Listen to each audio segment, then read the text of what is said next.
बिहार में कितने सीटों पर बीजेपी के सहयोगी लड़ेंगे, यह सबसे बड़ा सवाल है। दरअसल डिमांड इतनी ज्यादा है कि बीजेपी परेशान दिख रही है। भाजपा की जो रणनीति है उस पर सहयोगी क्यों बार बार सवाल उठा रहे हैं, यही समझेंगे। हमारे साथ हमारे वरिष्ठ सहयोगी विवेकानंद जी है। विवेका जी, बिहार में विधानसभा चुनाव की उल्टी गिनती शुरू हो चुकी है, किसी भी वक्त घोषणा हो सकता है। इधर बीजेपी सबसे ज्यादा टेंशन, क्योंकि देश की सबसे बड़ी पार्टी और बिहार में जेडीयू बीजेपी का गठबंधन है।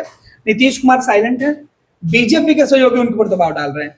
कोई 43 से लेकर 137 सीट की डिमांड कर रहा है, कोई जनाधार देकर कह रहा है कि हमें ज्यादा सीटें चाहिए। आखिर में बीजेपी कहां फंस रही है? देखिए, इस बार का जो चुनाव है वो बीजेपी के लिए थोड़ा ज्यादा टफ, सीट बंटवारा जो है ज्यादा टफ दिख रहा है। टफ इसलिए दिख रहा है क्योंकि 2020 में चिराग पासवान अलग हो गए थे, तो सीट बंटवारे में ज्यादा परेशानी नहीं हो रही थी। इस बार चिराग पासवान भी साथ हैं और चिराग पासवान और उनकी पार्टी जिस तरह से बयान दे रही है, जैसे जिस तरह से उस पार्टी की नौटंकी लगातार, आप कह सकते हैं कि राजनीतिक नौटंकी जारी है, उससे भारतीय जनता पार्टी असहज है। बीजेपी के लिए चुनौती इस बात की है कि वे भाजपा नीतीश कुमार को नाराज कर नहीं सकती है। भारतीय जनता पार्टी चिराग पासवान को भी छोड़ नहीं सकती है। भारतीय जनता पार्टी जीतन राम मांझी को भी नहीं छोड़ सकती है और उपेंद्र कुशवाहा को भी नहीं छोड़ सकती। तो सबको साथ लेकर चलने की जिम्मेदारी बीजेपी की, भारतीय जनता पार्टी पर है। 2020 में ऐसा नहीं था। 2020 में सीधे सीधे बंटवारा हुआ था 122 और 121। बीजेपी 121 सीट ली थी और जेडीयू 122 सीट ली थी। जेडीयू ने अपने कोटे से जीतन राम मांझी को 7 सीट दी थी और बीजेपी ने अपने कोटे से 121 जो मिला था उसमें से 11 सीट मुकेश सहनी को दी। तो पिछली बार सीट बंटवारे में कहीं कोई पंगा नहीं था। चिराग पासवान को इन लोगों ने सिरे से खारिज कर दिया था। चिराग पासवान अपने दम पर अकेले चुनाव लड़े थे। वो अलग मतलब वो तीसरा मोर्चा बनाने की ओर निकले थे। हालांकि वे खुद चुनाव लड़े थे, अपने कोई किसी से गठबंधन नहीं किए थे, लेकिन वे उनका संबंध एनडीए से नहीं था। इस बार लोजपा रामविलास भी एनडीए के साथ है और यह सब कुछ बीजेपी के फोल्ड में है।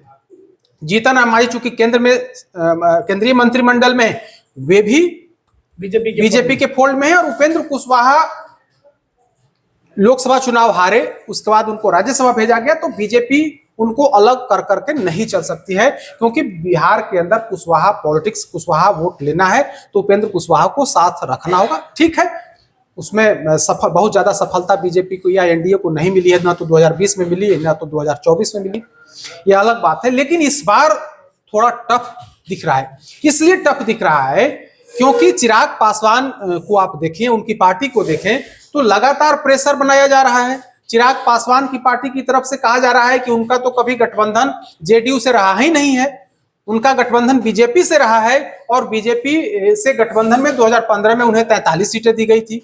2020 में हम लोग अकेले चुनाव लड़े थे, 147 सीटों पर चुनाव लड़े, तो हमारी पार्टी को 43 और 137 के बीच में जो है हमें इस बार सीट मिलनी चाहिए। चिराग पासवान के जीजा जो जमुई से सांसद हैं अरुण भारती, अभी हाल फिलहाल में उन्होंने यह बात कही है। तो चिराग पासवान लगातार प्रेशर बना रहे हैं, तो इस प्रेशर से बीजेपी भी असहज है। न सिर्फ चिराग पासवान बल्कि जीतन राम मांझी भी प्रेशर बना रहे हैं। जीतन राम मांझी ने क्या कहा है? जीतन राम मांझी कई मंच पर यह बात कह चुके हैं कि उन्हें 2024 वाली गलती नहीं दोहरानी है। उन्हें दिल्ली विधानसभा चुनाव और झारखंड विधानसभा चुनाव जैसा धोखा इस बार नहीं खाएंगे, बल्कि जितनी ताकत है उस हिसाब से जो है सीट लेंगे। तो जीतन राम मांझी की ताकत कितनी है? वे खुद कह रहे हैं कि हमारी ताकत बड़ी है और हाल के समय में उनकी ताकत, उनका जनाधार और बढ़ा है।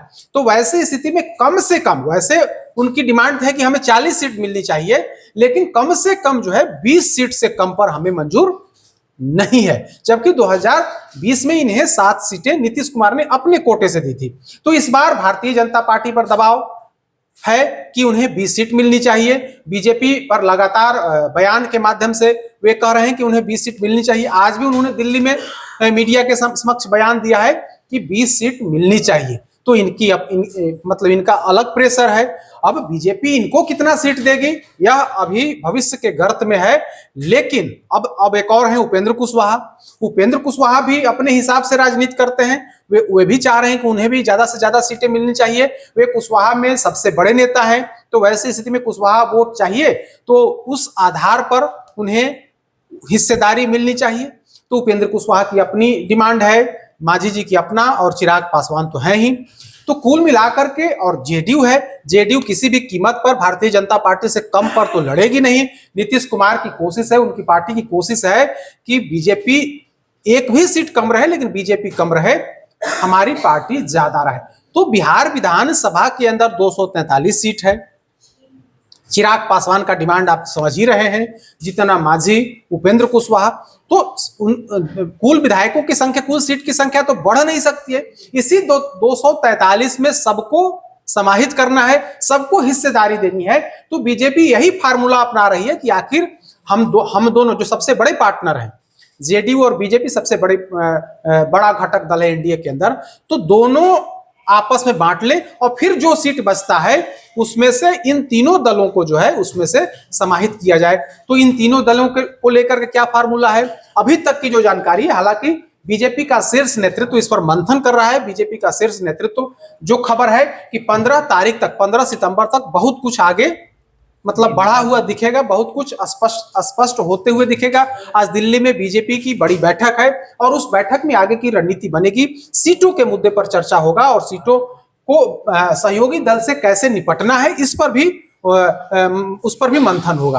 तो जो खबर है, जिस तरह की जानकारी निकल करके सामने आ रही है, उसमें यही है कि इन तीनों दलों को बहुत ज्यादा, ठीक है, सबको सम्मान करना है और जिस हिसाब से वोट परसेंट है उस हिसाब से इनको सीट देना है। लेकिन ज्यादा जिस तरह की जो डिमांड की जा रही है कि उन्हें 37 और 43 और 137 के बीच में होना चाहिए, मांझी जी का है कि 20 होना चाहिए, तो वैसा नहीं होना है। बल्कि जो खबर निकल करके सामने आ रही है उसमें बीजेपी इस नतीजे पर अब तक पहुंची है कि लोजपा रामविलास को तीसरे नंबर पर रखा जाएगा, यानी कि इनको 20 से नीचे या अधिकतम 20 से नीचे या अधिकतम 20 सीट से ज्यादा चिराग पासवान की पार्टी को नहीं देना है। जीतन राम मांझी की पार्टी अगर दहाई में पहुंच जाए तो यह बहुत बड़ी बात होगी, उपलब्धि होगी हिंदुस्तानी अवाम मोर्चा के लिए कि इन्हें 10 सीट मिल जाए। यह मतलब बहुत बड़ी बात होगी। कोशिश तो यही है कि 2020 में जिस तरह से 7 सीट मिली थी उससे ज्यादा नहीं देना पड़े। बहुत ज्यादा हो तो उसमें एक आध सीट मतलब बढ़ाया जा सकता है, लेकिन 10 की संख्या अगर छू जाते हैं जीतन राम मांझी तो एक उनके लिए बड़ी उपलब्धि होगी। अब रही बात उपेंद्र कुशवाहा की, उपेंद्र कुशवाहा भी कोशिश में है, उन्हें भी कम से कम दहाई तक का आंकड़ा जो है वो छू जाए, लेकिन ऐसा दिखता नहीं है। उपेंद्र कुशवाहा अपनी ताकत लगा रहे हैं, अभी वो लगातार बैठक भी कर रहे हैं। अभी 2 दिन के बाद उनकी एक बड़ी मीटिंग भी है पटना में, तो वे भी शक्ति प्रदर्शन कर रहे हैं, वे भी ताकत दिखा रहे हैं, लेकिन बहुत ज्यादा भाव देते हुए भारतीय जनता पार्टी नहीं दिख रही है। 5-6 सीट इनको भी मिल सकता है। तो कुल मिलाकर के स्थिति यही है। इन तीनों दलों को भारतीय जनता पार्टी और जेडीयू समझ रही है कि ये लोग कहीं जाने वाले नहीं है। कहां जाएंगे?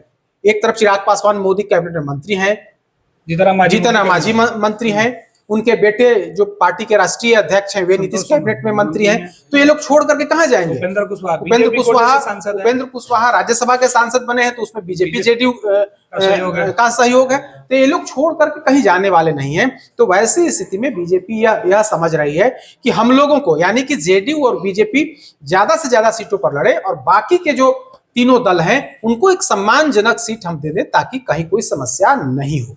विकास जी, आज दिल्ली में बीजेपी की बड़ी बैठक है, क्या इस बैठक में बिहार के नेताओं के ऊपर तो चर्चा होगी, साथ ही साथ ये भी हो सकता है कि सीटें कितनी लड़नी है और कौन कौन सी सीटें लड़नी है और कहाँ सहयोगियों को एडजस्ट करना है? देखिए, इस बार का विधानसभा चुनाव थोड़ा टफ दिख रहा है, लेकिन भारतीय जनता पार्टी पूरी तैयारी में। भारतीय जनता पार्टी सहयोगी दलों से तो एक मतलब उनको तो जो सीट देना होगा देगी। बीजेपी के अंदर भी जो कई स्तर पर मतलब कह सकते हैं कि बड़ी संख्या में विधायकों को बेटिकट किया जाएगा। उसमें से कई को नॉन परफॉर्मर बता करके उनको बेटिकट किया जाएगा, कई को अधिक उम्र बता करके उनको बेटिकट किया जाएगा। तो बीजेपी के अंदर बड़े स्तर पर विधायकों को बेटिकट किया जाएगा। इसकी पूरी तैयारी चल रही है, कई स्तर पर इसकी समीक्षा हुई भी है, सर्वे भी हुआ है, और जहां ज्यादा लोग नाराज हैं वैसे विधायकों का पत्ता साफ हो सकता है, नए चेहरे को जगह वहां पर दी जा सकती है,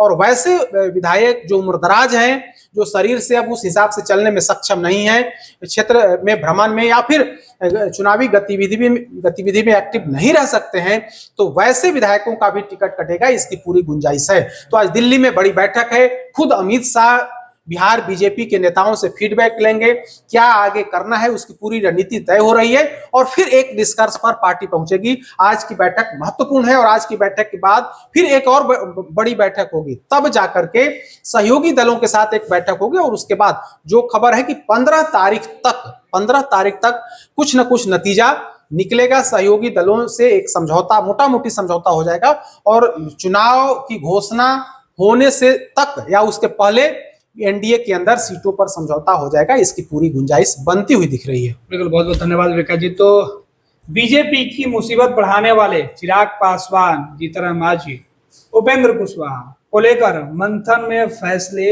होने वाले हैं। बीजेपी किसको कितनी सीटें देगी, ये फर्स्ट बिहार झारखंड पर हम आपको बताएंगे। बस इंतजार करिए और हमारे साथ बने रहिए। पैनोरमा ग्रुप, जो सोचता है वो करता है, आपके अपने सपनों का आशियाना।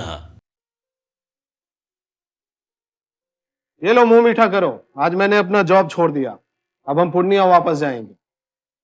जॉब छोड़ दिया है? मतलब ये घर कैसे चलेगा, हम करेंगे क्या, और माँ बाबूजी क्या बोलेंगे? इसलिए मैं एक और मिठाई का डब्बा लाया, अपने बिजनेस के लिए लोन अप्रूव हो गया।